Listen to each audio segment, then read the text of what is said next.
Before we get into this, I want to ask you something. When was the last time you told someone what you were working on? Not posted it, not hinted at it, actually told them. If you're struggling to remember, stay with me, because a lot of people praise silence, but not all silence mean the same thing. Welcome to the Always On Mute podcast, where we know not everyone was born with a mic in their hand or a megaphone in their mouth, but we still have something to say, because quiet is still a voice. Welcome to the Always On Mute podcast. I'm Antonia, and this is where quiet minds speak with intention. There is a phrase people love to repeat: move in silence. Don't announce your plans. Don't explain yourself. Let the results speak. And to be fair, sometimes that is wisdom, but sometimes it isn't wisdom at all. Sometimes it's what happens when sharing stops feeling safe. There's more than one kind of silence. There's the focused kind, the disciplined kind, the kind that protects the work while it grows. But there's another kind too, the kind that forms after being overlooked, after feeling unseen, after learning that speaking doesn't always lead to being heard. Maybe you've got excited about something once, really excited, and you told someone and they didn't match your energy, or they questioned it, or they immediately started listing all the reasons it might not work, and you nodded and you said, yeah, you're probably right, and then you went quiet. Or maybe it was even smaller than that.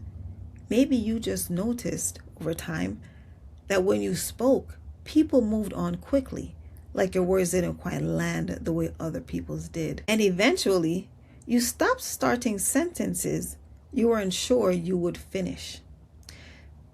Some people went quiet because talking cost too much.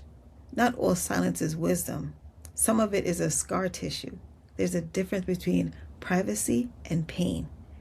And if we're honest, they can look identical from the outside.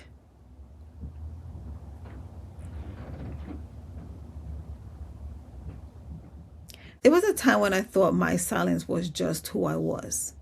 But when I looked closer, some of it came from feeling unseen. Some of it came from learning to protect myself. So here's a question I had to ask myself. Did I choose silence, or did silence choose me after what happened? Sit there for a moment, because that answer changes everything. And here's what makes it complicated. Researchers have found that people who keep things private, especially things tied to their dreams, their identity, their sense of who they're becoming, often stay quiet because they're afraid of how others will react. And what the research also found, and this one is hard to hear, is that those fears are almost always bigger than the actual reaction would be. The judgment you've been bracing for, the dismissal you've been protecting yourself from. Studies describe those fears as systematically miscalibrated, meaning people are far more charitable than we expect, far more supportive than the version we've been rehearsing in our heads, which means some of the silence, some of what we've been calling protection, has been guarding against a reaction that was never coming. That's not a failure. That's just what happens when you've been hurt before. You build walls for weather that already passed. Did you choose silence, or did something teach you to go quiet? Just sit with that. You don't even have to answer out loud.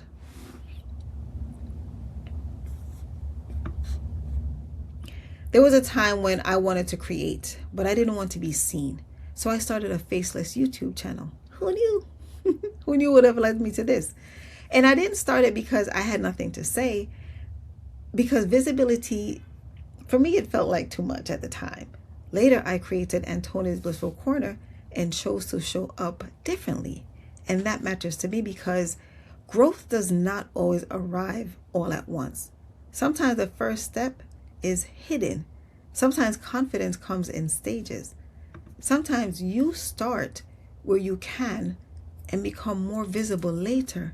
Just start, right? That was part of my journey. Here's what people do not always mention. Moving in silence can cost something, not just isolation, not just invisibility. Sometimes when you build entirely alone, you lose the thread back to why it mattered in the first place.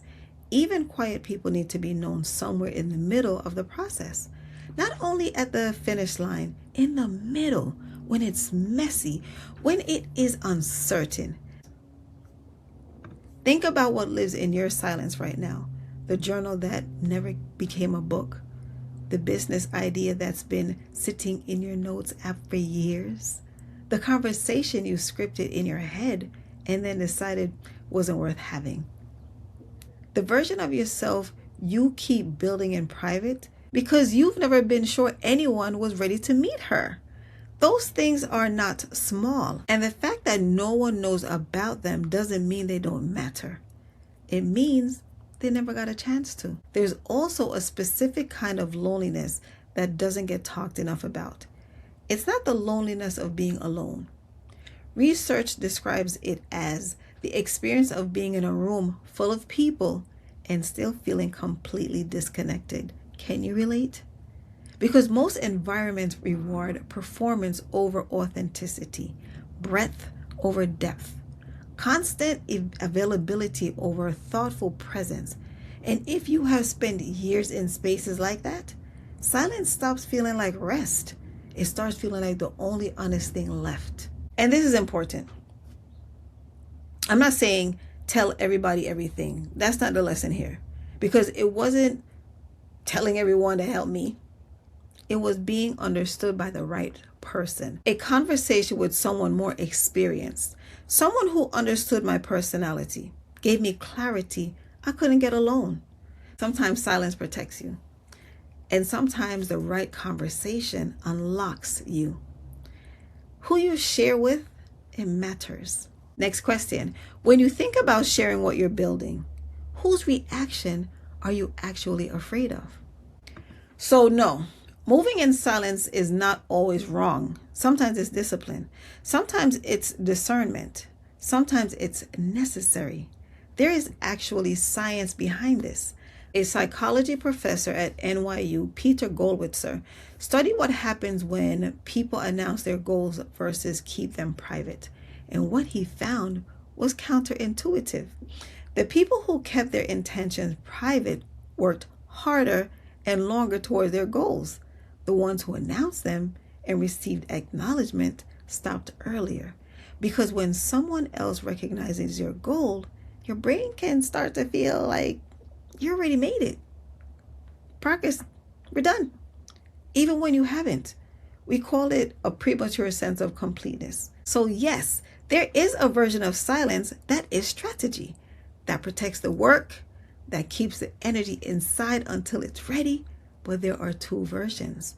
Strategic silence says, I'll show you when it's ready. Protective silence says, I'll show you when I'm sure it's safe. One is a choice, one is a response. They may look the same from the outside, but only one feels free on the inside. And if I ask 10 people who move in silence to be honest about which one they're actually living in, I think more than a few would pause before they answered. I would. Next question. Which one is closer to your truth right now? Strategic silence or protective silence? Move in silence if you need to. Protect what's fragile while it grows. There's wisdom in that. Just make sure the silence is a decision and not a wound you've lived in for so long that it started to feel like home. That's the difference. That's the actually. Thank you for joining me today for this episode of Always on Mute. If this resonated with you, share it with someone who needs to hear it. And if you haven't already, please consider subscribing so that you do not miss what's coming next. Drop a comment and let me know how you're moving in silence. Please remember, being quiet doesn't mean you have nothing to say. It means you choose your words with intention. Stay muted, stay mighty. See you next time.